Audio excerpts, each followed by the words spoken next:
A very good morning to all of you, and this is Bijit Singh, and I'm going to discuss with you the financial accounting unit first. The topic is common size statement as balance sheet.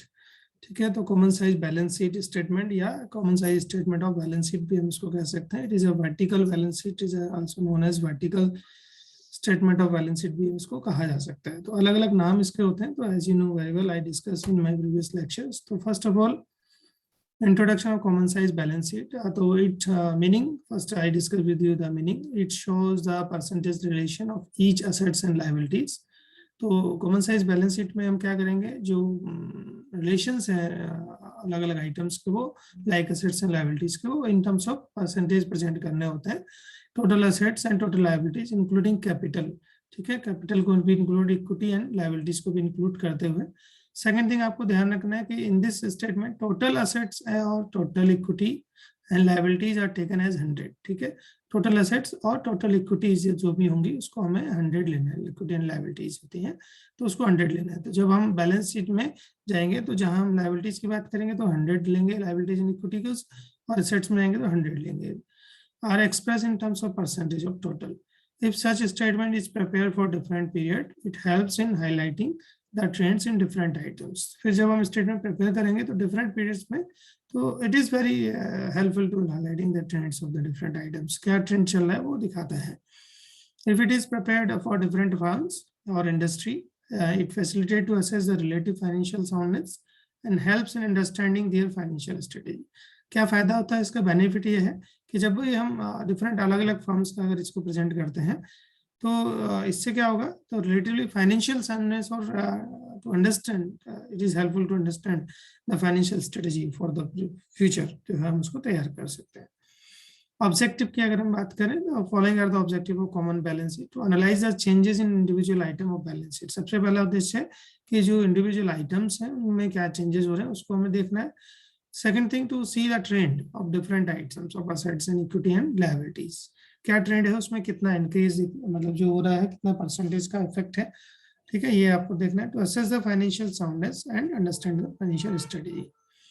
How to prepare की अगर हम बात करें तो common size statement of balance sheet, अगर हम बात करें कॉमन साइज बैलेंस शीट की बात है, preparation there are 6 columns as I discuss with in comparative as also there.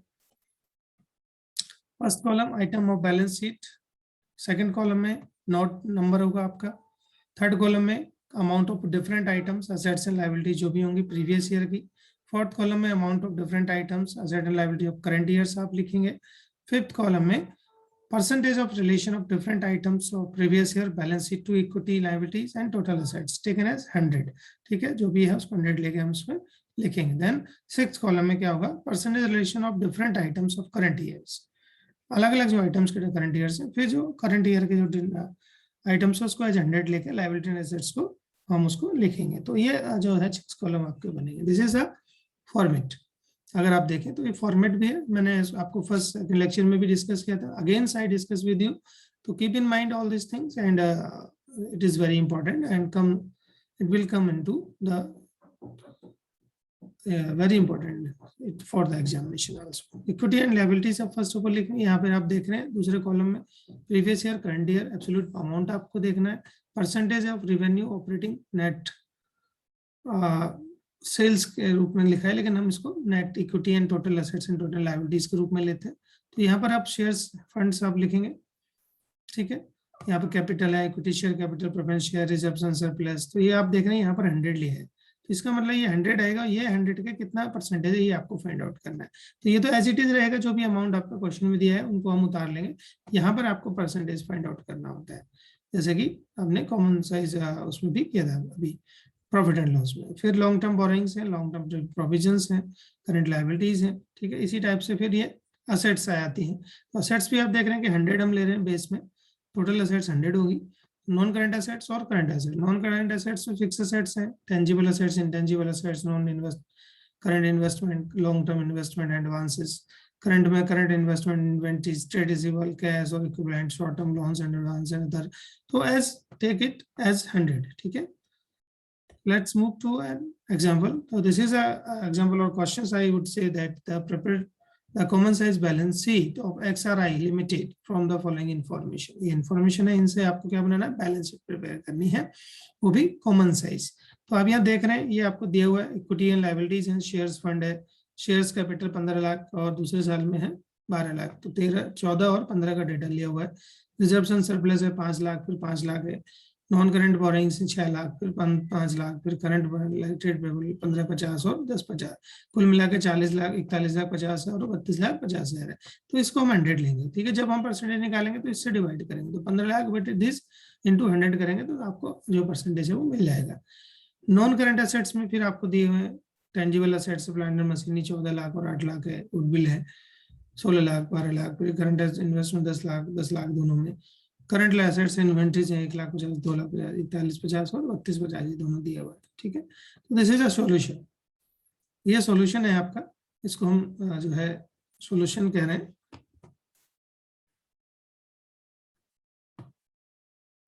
ठीक है। ये सॉल्यूशन है आपका।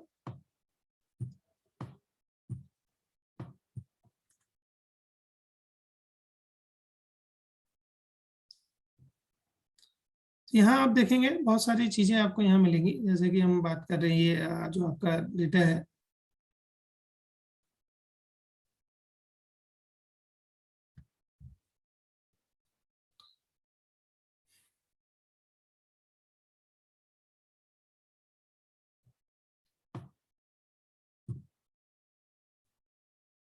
ठीक है। जैसे आपने यहाँ देखा कि ये क्या है आपका 2014 और 15 का डेटा है, तो डेटा हमने एज इट इज पूरे के पूरे वैल्यूज जो है वो ऐसे के ऐसे उतार लेनी है, ठीक है।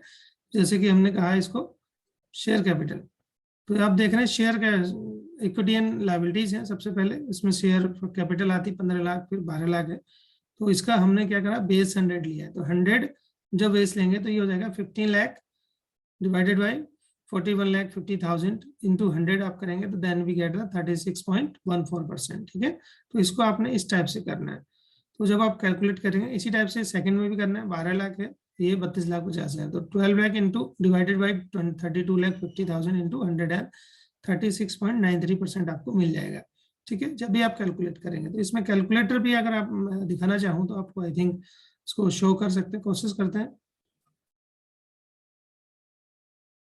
ठीक है। इसी टाइप से जो है आपने सारी जो टर्म है वो करने हैं। तो फिर है आपका reservation surplus 5 lakh and 5 lakh, ठीक है, ये हो गया 12.505%, तो ये 5 डिवाइडेड बाई 41,50,000, तो इस टाइप से आप जब आप करेंगे तो जो कैलकुलेटर है वो आपको यहाँ मिल रहे हैं, तो उस टाइप से कैलकुलेट करना हो आपको आराम से इजीली कैलकुलेट कर सकते हैं।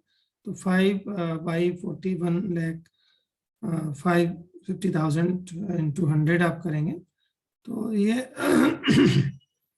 12.05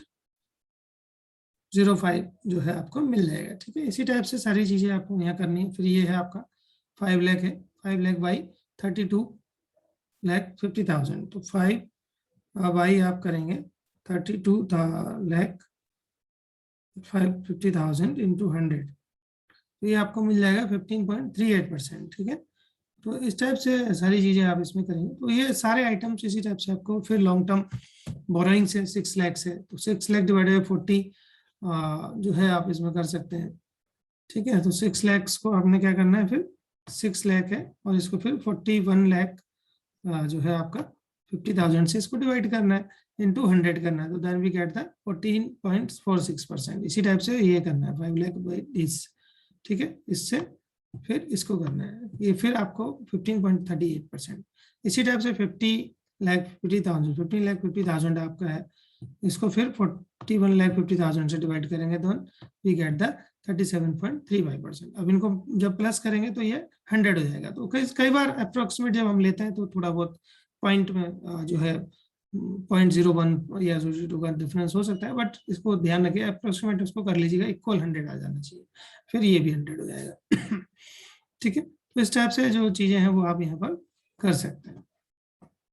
फिर हम बात करते हैं एसेट्स की, तो non current assets, fix asset, tangible और इंटेंजिबल, टेंजिबल में प्लांट एंड मशीनरी 14 लाख है, ये 8 लाख है, तो 14 लाख डिवाइडेड बाई 41,50,000, तो इट इज 33.737% है। 8 लाख का डिवाइडेड बाई दिस 32 50,000 है तो ये 24.68% है। फिर गुडविल है आपका 16 lakh divided by 41,50,000 it is 38.5%। 12 lakh 30 divided by 32,50,000 it is 36.9%।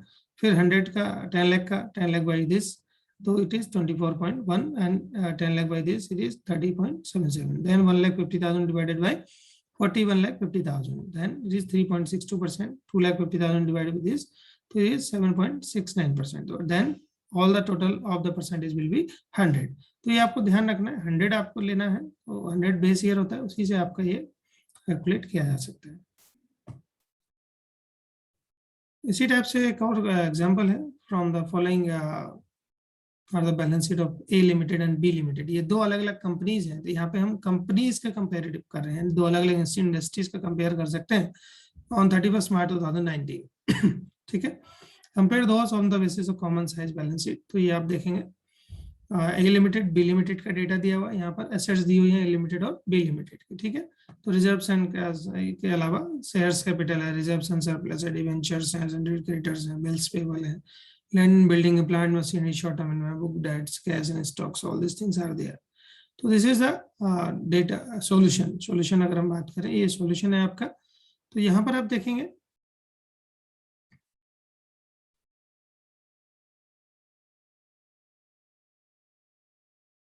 ये common size balance sheet of A limited and B limited है। ए लिमिटेड और बी लिमिटेड के नाम से अलग अलग हमने कॉलम बना लिए। फिर ये अमाउंट आप देखेंगे ये एब्सोल्यूट अमाउंट्स आपके आ जाएंगे दोनों के, और ये इसके साथ में ही हमने परसेंटेज बना रखा है, अलग अलग सामने ही उसके परसेंटेज बनाया हुआ है। ये थोड़ा सा फॉर्मेट वैसी है लेकिन हमने इसको यहाँ बना दिया है। तो रिजर्व शेयर कैपिटल 3,50,000 है और ये जो लॉन्ग टर्म टोटल लायबिलिटीज कितनी है दिस 8,10,000। तो ये कितना हो गया 100। तो 3,50,000 divided by 8,10,000 into 100 then we get the 43.2%। आप यहाँ पर आपको ये मिल जाएगा। ठीक है, तो ये आप जब आप करेंगे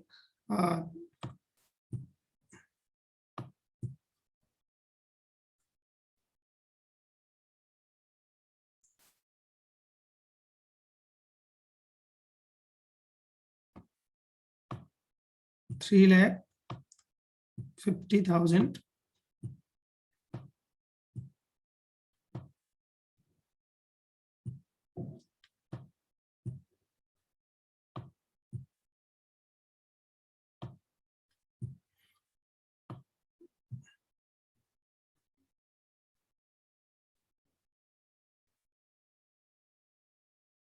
ठीक है, तो फिर डिवाइडेड बाई आप करेंगे 8,10,000 देन वी गेट द फिर 43.1%। फिर 70,000 divided by 8,10,000 then we get the 8.6%। ठीक है, टोटल आ गया दिस 4,20,000 51,80,000। फिर इसी टाइप से हमने फिर करना ये डिवेंचर्स आ जाएंगे 3,50,000 डिवाइडेड बाई 8 लाख तो डिट इज 43.2%। फिर सन्ड्री लायबिलिटीज में आप जाएंगे, करंट लायबिलिटीज में सन्ड्री क्रेडिटर्स है 25,000 divided by 8,10,000 it is 3.09%। 15,000 divided by 8 like this it is 1.85%। then 40 lakhs अगर हम बात करें तो 40,000 divided by this अगर आप करेंगे तो then we get this। अगर हम इसको करते हैं तो ये आपको ये मिलेगा। तो 100 हो जाएगा, इन सबको प्लस कर देना है। प्लस किसको करना है this one and this one, इनको प्लस करेंगे या फिर अलग से इनको प्लस करेंगे। ये फिर ये फिर ये फिर ये फिर ये करेंगे तो आपका ये आ जाएगा। तो ऑटोमेटिकली आप इसको जब प्लस करेंगे तो आप ये देख सकते हैं। देन फिर ये आपका आ जाएगा दूसरी कंपनी का। ठीक है, इसी टाइप से असेट्स हैं आपके 3,50,000 डिवाइडेड बाई 8,10,000 तो this 43.1%। 2,50,000 divided by 8,10,000 then it is 30.6%। Total is 74.0%। तो 6 लाख हुआ तो इसका परसेंटेज इतना निकालेंगे तो ये आ जाएगा। फिर 50,000 60,000 50,000 सबका और 2,10,000 डिवाइडेड बाय दिस करेंगे तो ये परसेंटेज आपको मिल जाएंगे। तो इस तरीके से जो परसेंटेज है आप इसमें कैलकुलेट कर सकते हैं। इसी टाइप से बी लिमिटेड का भी आपको कैलकुलेट करना है। तो बेस लायबिलिटीज जो है टोटल लायबिलिटी 100 लेनी है और बेस टोटल एसेट्स भी आपको 100 लेनी है। तो जो भी आइटम्स है each and every item will be calculated as 100। तो there may be difference in total percentage due to the approximation। अगर हम बात करें तो कई बार हल्का सा डिफरेंस हो सकता है बट उसको हम अप्रोक्सीमेशन के कारण मान सकते हैं। तो this is all about for the common size balance sheet. Thank you very much. I hope you understand. If you have any queries, then I will discuss with you. Call me. Thank you.